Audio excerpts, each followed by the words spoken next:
এখন মানুষ যখন কম, মানুষ তো কিছু না কিছু অসুস্থ হবেই। মানুষ যখন কম অসুস্থ হবে, সেই কম সংখ্যক মানুষ যখন হাসপাতালে যাবে, আমরা ইনশাল্লাহ আশা করতে পারি তখন হয়তো আস্তে আস্তে একটা পর্যায়ে আসবে যখন অসুস্থ মানুষ যে হাসপাতালে যাবে চিকিৎসার জন্য, তাকে আর ওই মাটিতে শুয়ে থাকতে হবে না, তাকে আমরা বেডের মধ্যেই রাখতে পারবো ইনশাল্লাহ। Japan Bangladesh joint venture company, JBS holdings limited. এখন আজকে যেহেতু এখানে মোস্টলি চিকিৎসক বৃন্দ এখানে উপস্থিত আছেন, এখানে চিকিৎসা ক্যাম্প বা মেডিকেল ক্যাম্প একটি হয়েছে, আমি এই অনুষ্ঠানের যেই মূল বিষয়টি সেটির ভিতরে থেকে আমি সামান্য দু একটি কথা আপনাদের সামনে তুলে ধরতে চাই। প্রিয় চিকিৎসকবৃন্দ, সম্মানিত চিকিৎসকবৃন্দ, মঞ্চে উপস্থিত সম্মানিত অতিথিবৃন্দ এবং আমার সামনে উপস্থিত চিকিৎসকবৃন্দ সহ সম্মানিত অতিথিবৃন্দ সহ প্রিয় গ্রামবাসী, যেহেতু এটি আজকে মেডিকেল ক্যাম্প, এই জন্য মেডিকেল সংক্রান্ত বিষয় সংক্ষেপে আগামী দিন আল্লাহর রহমতে বাংলাদেশের মানুষের সমর্থনে বাংলাদেশ জাতীয়তাবাদী দল সরকার গঠনে সক্ষম হলে পরে, ইনশাল্লাহ সরকার গঠন করলে পরে, আমরা দেশের মানুষের চিকিৎসার জন্য কি কি করতে পারি সংক্ষেপে দু একটি আমি তার বিবরণ আপনাদের সামনে তুলে ধরতে চাই যে আমরা পরিকল্পনা গ্রহণ করেছি। এখানে কিছুক্ষণ আগে আপনারা শুনেছেন যে প্রিভেনশন, অর্থাৎ প্রথমেই যদি আমরা ব্যবস্থা গ্রহণ করি তাহলে কিভাবে রোগ বালাই এই বিষয়টিকে আমরা ঠেকিয়ে দিতে পারবো। এই প্রিভেনশন নিয়ে আমরা কাজ করছি পৃথিবীর উন্নত দেশগুলোতে, সব দেশগুলোতেই। যেমন আমি যে যুক্তরাজ্যে বসবাস করছি, এই দেশে যে সকল নাগরিক বৈধভাবে এই দেশে বাস করে, যে কোনো নাগরিক তার যে কোনো রকমের চিকিৎসা এই দেশের সরকার বহন করে এবং চিকিৎসা ব্যবস্থা নেয়। প্রিয় উপস্থিতি বন্ধু, এই দেশে জনসংখ্যা হচ্ছে 7 কোটি যুক্তরাজ্যে, বাংলাদেশের জনসংখ্যা প্রায় 20 কোটি অন্তত। এই দেশের সরকারগুলো, যদিও এই দেশটা ভূখণ্ড হিসাবে বড় কিন্তু জনসংখ্যা ছোট, কিন্তু বাংলাদেশ ভূখণ্ড হিসাবে এই দেশের তুলনায়, যুক্তরাজ্যের তুলনায় ছোট হলো, জনসংখ্যার ভিত্তিতে অনেক বড়, বাংলাদেশ 3 গুণ বড়। কিন্তু এই যুক্তরাজ্যের সরকারও এই চিকিৎসা ব্যবস্থায় মানুষকে দিতে গিয়ে হিমশিম খাচ্ছে। তারা একটা ধনী দেশ কিন্তু তারপরেও তারা হিমশিম খাচ্ছে। তাহলে চিন্তা করুন বাংলাদেশের কি অবস্থা হবে। আমরা তো এখনো সেরকম ধনী দেশ হতে পারিনি, এখনো আমরা মধ্যবিত্ত বা একটি গরিব দেশের কাছাকাছি আমরা হয়তো একটা দেশ। আমাদেরকে আরো অনেক দূর যেতে হবে, অনেক পরিশ্রম করতে হবে, দেশটাকে আমাদের গড়ে তুলতে হবে, আমাদেরকে সামনে এগোতে হবে। এখন কিন্তু এই যে চিকিৎসা ব্যবস্থা, বাংলাদেশে যদি 20 কোটি মানুষের, প্রত্যেকটা মানুষের তো চিকিৎসা পাবার অধিকার আছে, প্রত্যেকটা মানুষের। এই যে দেখলেন আপনারা একটু আগে যে ছবি দেখলাম আমরা ডকুমেন্টারিতে, আমরা দেখেছি যে দেখুন হাসপাতালের বারান্দাগুলোতে, হাসপাতালে বেড নাই, বারান্দাগুলোতে মানুষ শুয়ে আছে চিকিৎসা নেওয়ার জন্য।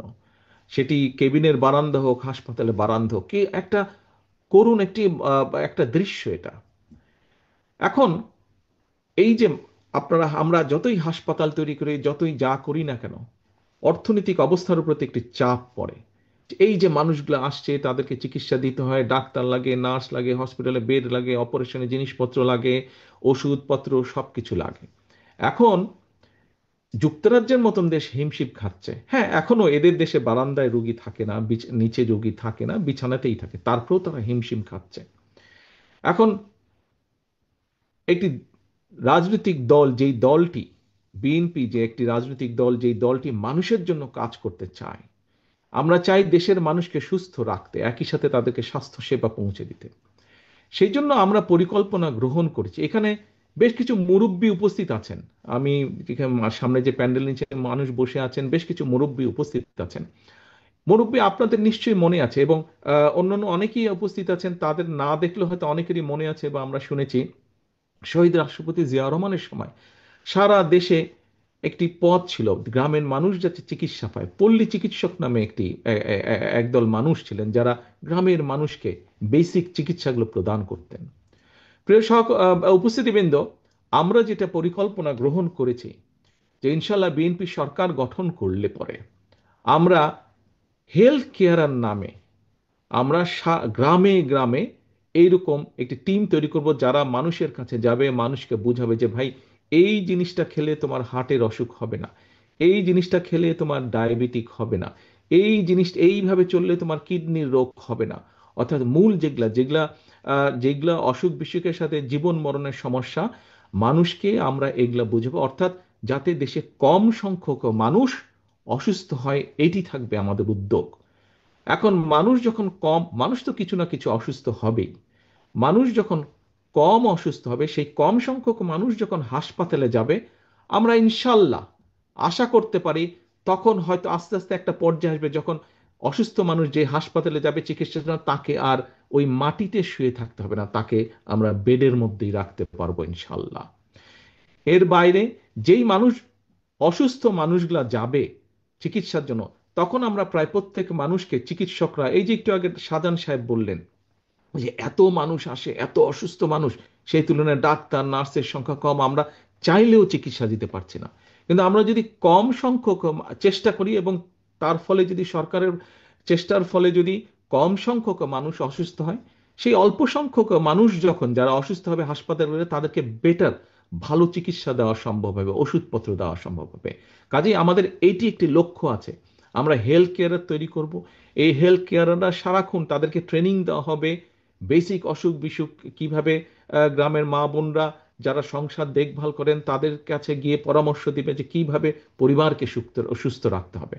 আপনারা চিন্তা করে দেখুন, আমরা যদি আস্তে আস্তে একটা সুস্থ পরিবার তৈরি করতে পারি, আস্তে আস্তে সুস্থ পরিবার সম্মত একটা গ্রাম তৈরি করতে পারি, আস্তে আস্তে এরকম গ্রামের পরে উপজেলা একটা তৈরি করতে পারি যেখানকার অধিকাংশ মানুষ সুস্থ, আস্তে আস্তে একটি জেলা তৈরি করতে পারি যেখানকার অধিকাংশ মানুষ সুস্থ, আস্তে আস্তে একটি বিবাহ বেগম, আস্তে আস্তে আমরা একটি দেশ তৈরি করতে পারবো ইনশাল্লাহ, যেখানে অধিকাংশ মানুষ সুস্থ থাকবে। আসুন আমরা সেটি মিলে চেষ্টা করব ইনশাল্লাহ, সকলে মিলে। এবার আসুন আরেকটি বিষয়, আমরা দেশে একটি পলিসি নিতে চাচ্ছি, সেটি হচ্ছে প্রাইভেট অ্যান্ড পাবলিক পার্টনারশিপ। এখন এটি কি এমন, দেখুন, আজকে এই যে আপনাদের এই আমাদের জেলায়, বগুড়া জেলায় যে শহীদ জিয়াউর রহমান মেডিকেল কলেজ আছে, দেখুন এরকম একটা হাসপাতাল তৈরি করতে প্রায় 4 থেকে 5 বছর সময় লেগে যায়। তারপরে তো আরো বিভিন্ন জিনিস আছে, ডাক্তার জোগাড় করো, নার্স জোগাড় করো, মেশিনপত্র আনো।